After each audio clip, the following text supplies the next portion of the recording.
Okay, hey everyone, SnakeOnix here. Welcome back to another video where today I'm trying out my. Okay, there's gonna be a slight echo, guys, because I don't have any sound foam because I just got a new mic and everything, a new mic, new mixer, new everything.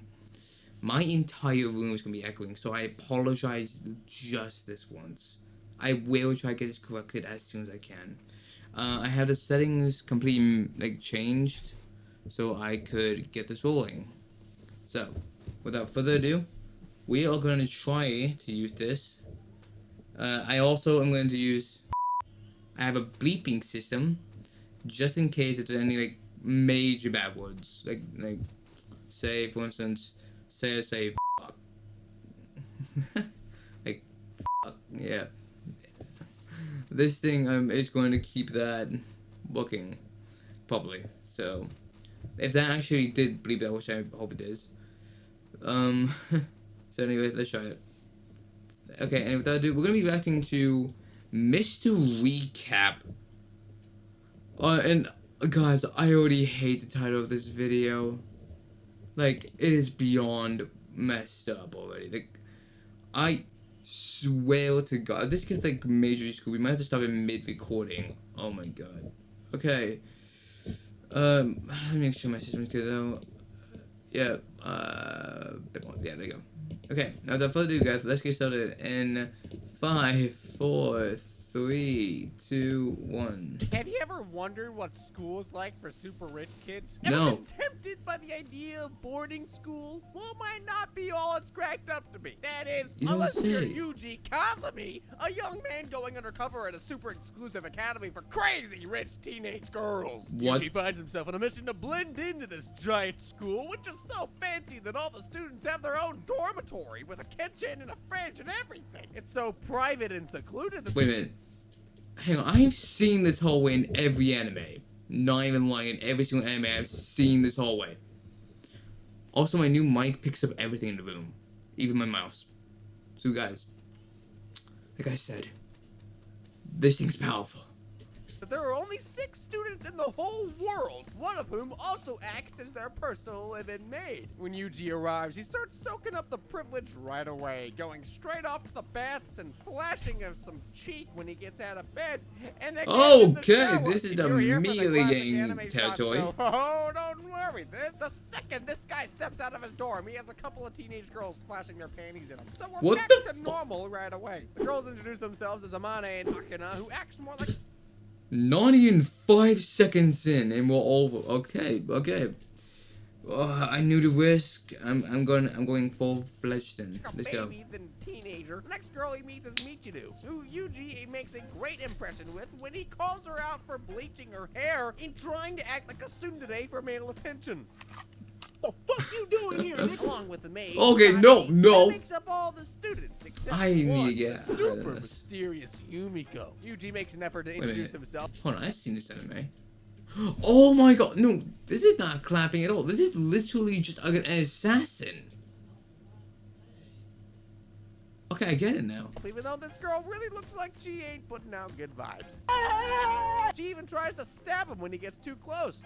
Yeah, that kind of sells it. But after this near-death experience, Yuji finds a little Oh my pick-me-up God. waiting back in his dorm. There's already a naked girl in his room, Why? apparently totally unfazed by the new Why? teenager on the bed. Yuji just walks over to get a drink Ultimate Chad. from the fridge, although he does make a lovely side comment about her having nice opie. What the fuck? Actually, the only thing Yuji finds weird about this whole situation is that he's pretty sure the door was locked. So I guess this girl just broke into his room, stood there naked, and then left? But Amane is not the only freak at this school. The next day, Yumiko the psycho charges straight at him and tries to stab him casually in the hallway. You're fucking idiot. Yumiko just walks away after the second failed attempt to stab him, and the other girls tell Yuji that he's trying to get too close to him too quickly. Of course, while Amane is saying all this, she's also feeling him up from beneath the table. As the days go on, Yumiko continues continues to try and stab Yuji and even stalks him online, trying to get some dirt on him. Apparently, she was the school's first ever pupil, so she feels threatened by suddenly having a guy intruding on her territory. One afternoon, Yuji is visited by this very flirty blonde woman, Julia Bardera, or JB for short. She seems to have something to do with the job he's doing undercover at the school, but it's all kept pretty hush-hush. At least Yuji tries to keep it that way. When he gets back to class, the other girls have a lot of questions, including Amane, who immediately asks him if JB was his girlfriend. Oh, and then Yumiko makes another attempt on Yuji's life when he's getting back to the dormitory. Despite the fact that this girl has literally tried to kill him about 4 times in this 1 week. Are you out of your mind? Yuji is the one to apologize to her, saying he doesn't mean any harm and doesn't want to make her feel uncomfortable. Why are you apologizing when she's the one trying to kill you? After one of his morning runs, Yuji catches Amane trying to break into his room. Bro, what the frick? You might have been worried that this girl was out to kill him, but this is anime. So of course, when he actually gets inside, he finds her sniffing all of his clothes and trying to knock one out on his bed. What the fuck? Yuji walks in at the perfect moment, stopping her just in time before the crazy girl starts humping his pillow. Later, they go back to acting like nothing ever happened. What the f? Just what the f? Because I guess there's just not a whole lot to say after you see something like that. Although Yuji does get another chance to look up the girls' skirts when Michiru falls on her face in front of him. At gym class, the girls' uniforms seem to consist of pretty much just panties and a t-shirt, which makes for a real touchy-feely moment when Okay, dude, that really has been half the animes in every single thing. And you cannot deny it. Like, I have seen animes where it's similar to this. Just not like this at all.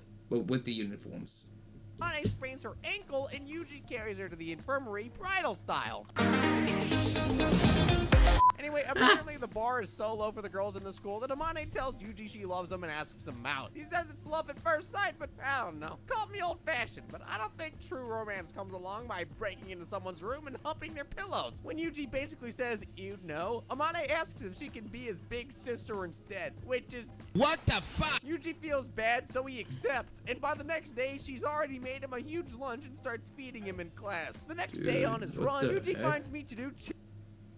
Nope.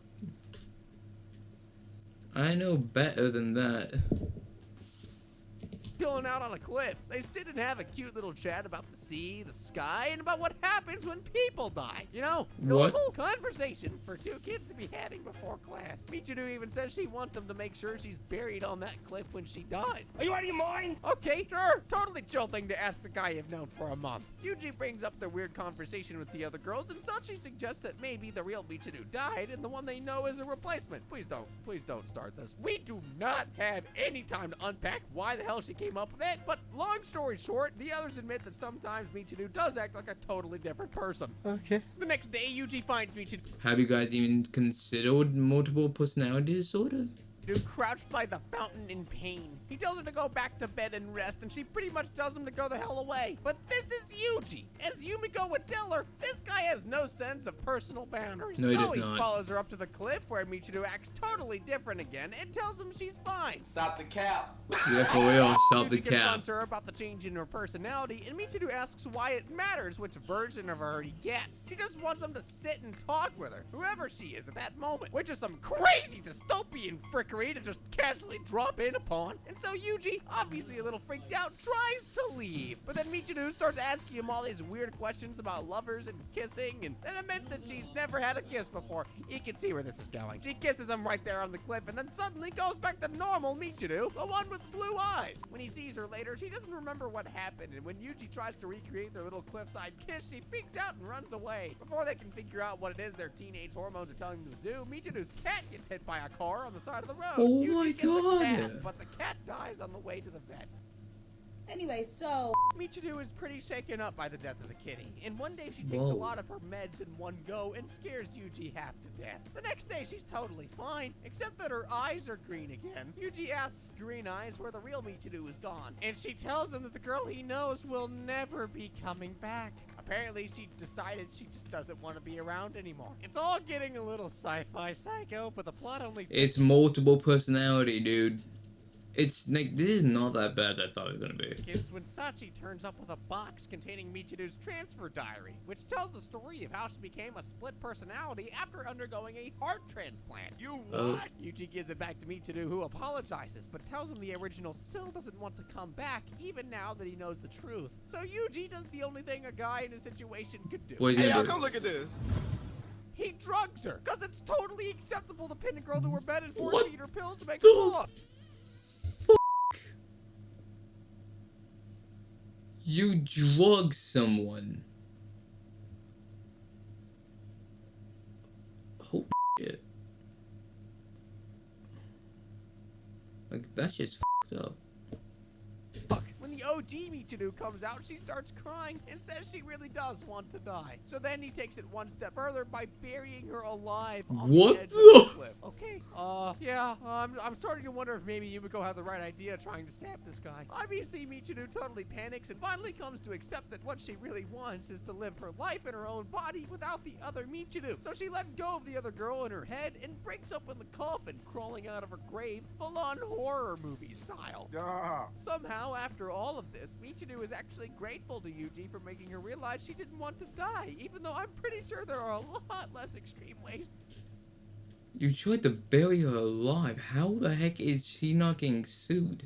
to do that. After the whole burying her alive thing, the two Michirus manage to coexist just fine, even though the other one doesn't really want to come out anymore. But the kids have barely recovered from that whole incident, being another pile of steaming hot drama comes along, and this time it's Yumiko's turn. We find out Who? that Yumiko had a pretty rough childhood, and starting her obsession with stabbing and slashing people ever since she was a kid. But what's even more surprising is it turns out the reason Yuji transferred to this crazy school in the first place is because he's been hired to follow Yumiko around as a kind of bodyguard, since she's the Oh. daughter of some big shot CEO. And plot twist, he was actually hired by her dad. Yeah, let that one sink in for a moment. He wants Yuji to get really badly beaten while protecting Yumiko so that she gets scared enough to go back to her dad's company and take up a job as his heir. In fact, this lunatic father founded the whole school around that exact plan to protect her. By the time the big What day the finally heck? comes around and Yuji and Yumiko are actually getting on for once, a group of men in black arrive. But instead of following the plan, Yuji decides to beat them all up and tell Yumiko the truth, Oh, fuck.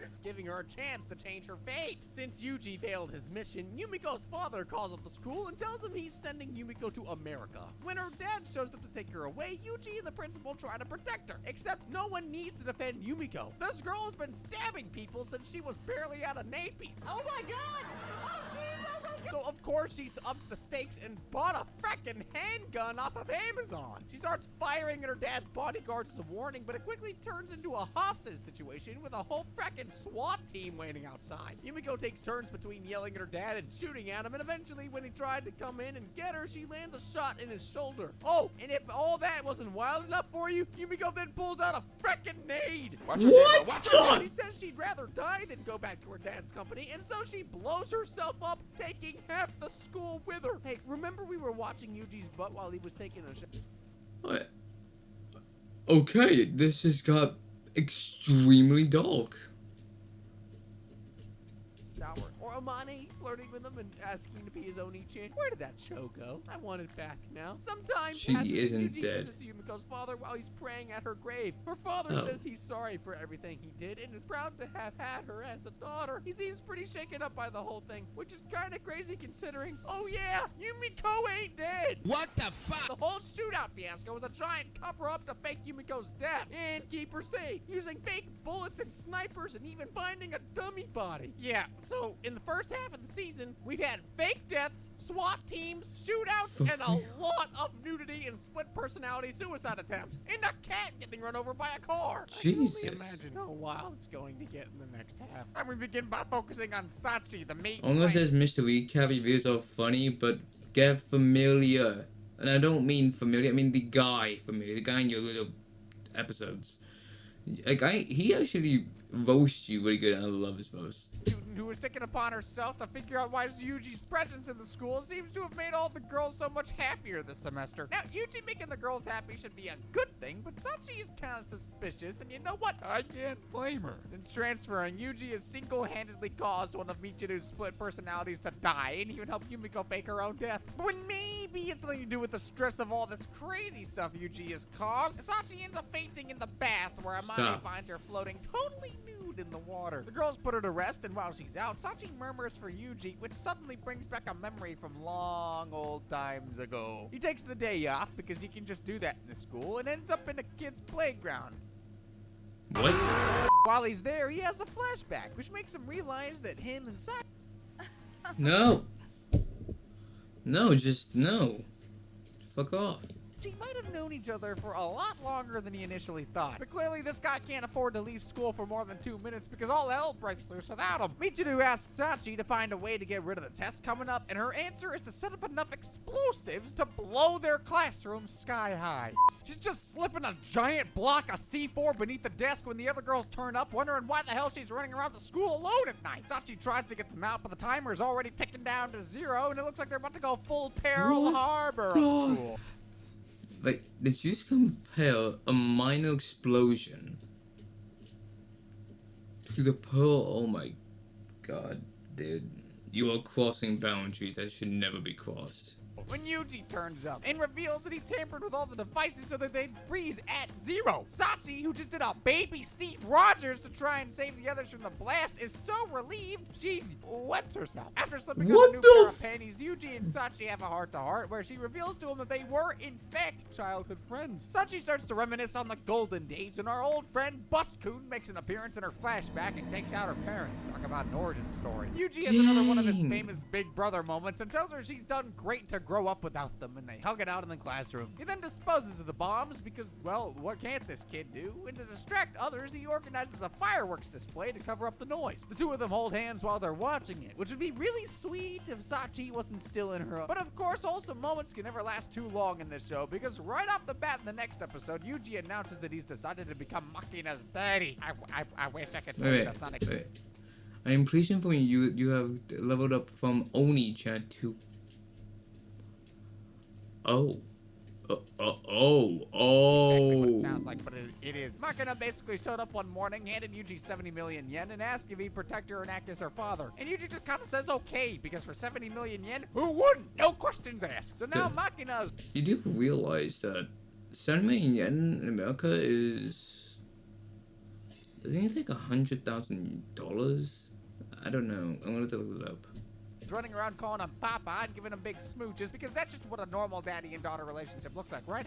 Yuji gets a little suspicious about the deal he's entered into, so he does some digging around and discovers that Makina is from a family of politicians who are deeply corrupt and also horrible people, since they cut her off after her mental health deteriorated and made her little sister the heir of the family instead. When the first semester ends, it's time for summer break, and while all the other girls get to chill out and go home, Daddy Yuji is making Makina join him on 5K runs and go boxing in her underwear. He takes her out to sniper training on school grounds where they nearly blow a hole in Yumiko's head. It's all a little wild, but I guess Makina's enjoying time with her fake father enough that she decides to stay with him throughout the holidays, even following him up to the mountains to clean the grave of some old master who took Yuji in and turned his life around when he was a kid. After their little mountain adventure, Makina bumps into her sister Sarina in town. Despite being her younger sister, Sarina seems a hell of a lot more grown up than Makina and 100% scarier. But don't get too attached to this new character because she's on screen for approximately 30 seconds before she's blown the hell up. Yuji takes Makina back to school to recover from the trauma of watching her sister explode, but when she wakes up, she's able to tell Sarina is in the hospital, so she's probably gonna make it. Then he's summoned to his agent headquarters by his very sexy boss, JB, who slips him an assassination order with Makina's sweet little face on it. She tells Yuji that if he doesn't want to be arrested on the spot, he needs to accept the mission. So he does, and then ignores it. Not today, ass. Obviously.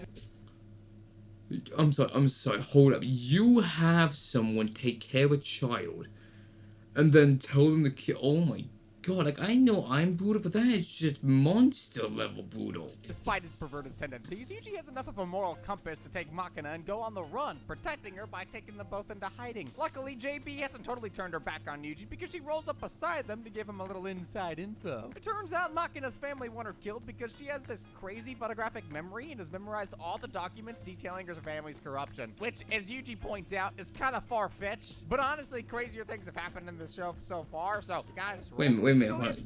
Their own parent. Oh my god.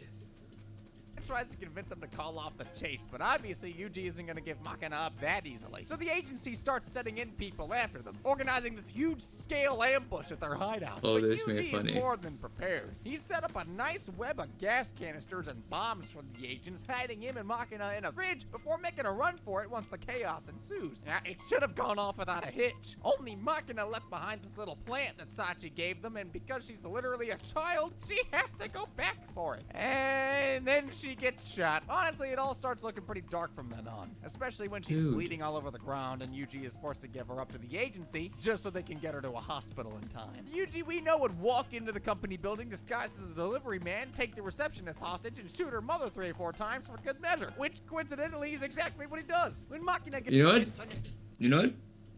I can't blame him. I would do the same.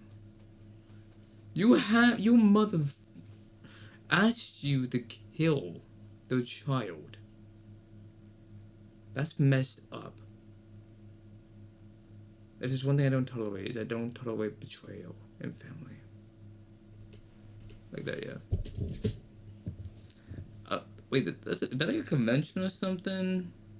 Gets out of the hospital, Yuji takes her back to school where the others are happy to have her back. And she is presumably pretty happy not to have to worry about any more assassination attempts. But that doesn't mean that drama is over for the kids of this freaky school. Yes, When not. Yuji gets dropped off by JB to make up for her almost engineering his death and the death of his fake daughter, Julia gives him a little kiss and Sachi catches it. Because she's apparently a total creep, Sachi sends a picture of the kiss to Amane, who is still kind of possessive over Yuji, even though they agreed to be brother and sister rather than girlfriend and boyfriend and brother and sister. Amane tells Yuji she'll forgive him if he gives her a kiss. What the fuck? Of course, Amane's charming act falls apart immediately when she admits that that was her first kiss ever. And since Yuji's never been particularly gentle with the ladies, he kind of comes right out and says he can't be her boyfriend. But oh boy, Damn. is it her lucky day, because he will let her be his girlfriend and accept her feelings for him, even though he won't give them back. Amane asks him straight up if he likes her, to which Yuji responds, kinda, I guess. Obviously, this is just the most romantic thing Amane has ever heard, because she starts shaking and falls on the ground.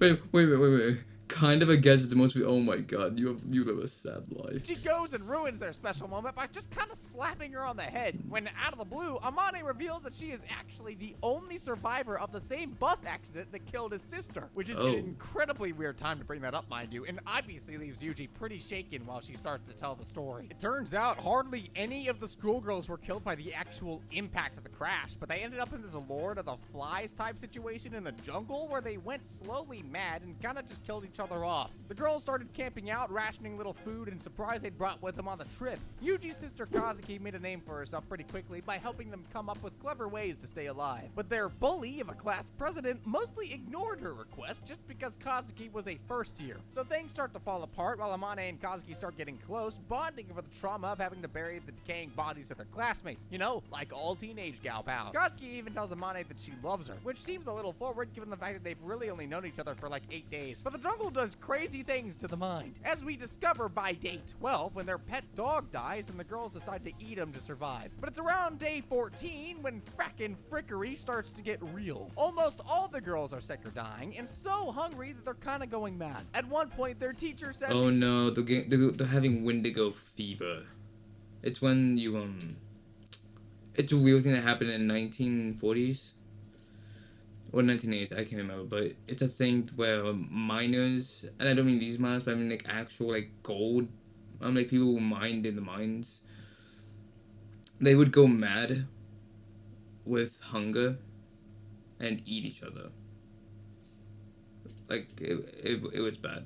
He caught a deer and makes them soup, which Koski tells What Amane the not to eat. And if you think you know where this is going, yes, you do. Koski sneaks them out at night to show Amane what the class president and their coach have been getting up to, which, to put it lightly, involves digging up their classmates' bodies, eating them, and having sex near their corpses. But Amane doesn't have time to process that absolute nightmare of a sentence, because the third-year president hears them in the woods, and suddenly the two girls are running for their lives. It seems like all their classmates either knew about this or have gone mad enough that they don't care. So now they're all out wandering the woods looking for Kazuki and Amane, who is so scared by what she's seen that she says she'd rather kill herself than run any longer. Realizing they may not both make it out alive, Kazuki decides to give herself up as a decoy and promises Amane that they'll meet again one day. So Amane manages to escape and somehow gets out alive, promising that she wouldn't waste the life Yuji's sister had given her. Clearly, she's been slapped with a pretty heavy case of survivor's guilt, because all these years later when Yuji turned up, Amane swore on his dead sister's soul to be the sister he replaced. Oh, and then it all gets even more messed up. Amane tells him that now that she's fallen in love with him, she isn't being punished anymore. So obviously the only solution is for him to just kill her. Are you out of your mind? Yuji, who What? seems to be the only sane person left in this entire cinematic universe, gives the girl another bonk on the head and tells her she's being stupid. In fact, he has a different punishment in mind. His punishment is for her to keep living forever and to stay by his side while she does it, which is surprisingly a sweet ending after all the incredibly traumatizing frickery that has been happening in the show. Amane suggests that maybe Kazuki isn't really dead, which seems like a very loaded question, but Yuji has clearly been wondering the same thing for a while now. So the two of them decide to go back to the site of the accident and see if they can find any clues. Beats me why anyone would ever want to go back to the scene of the crime after something like that happened. But Yuji is desperate enough to find out the truth, and Amane wants to do her friend justice. Will they make it? Will they find Yuji's sister just vibing out somewhere, or do you think they'll turn up to find a big old pile of bones in her place? Well, we'll find out sooner or later.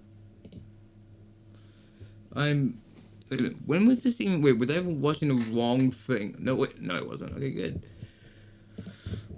What? The genuine fuck. Like, what the? I pressed button a long time. What a genuine fuck. Like, my mind can't comprehend this. This was just... What?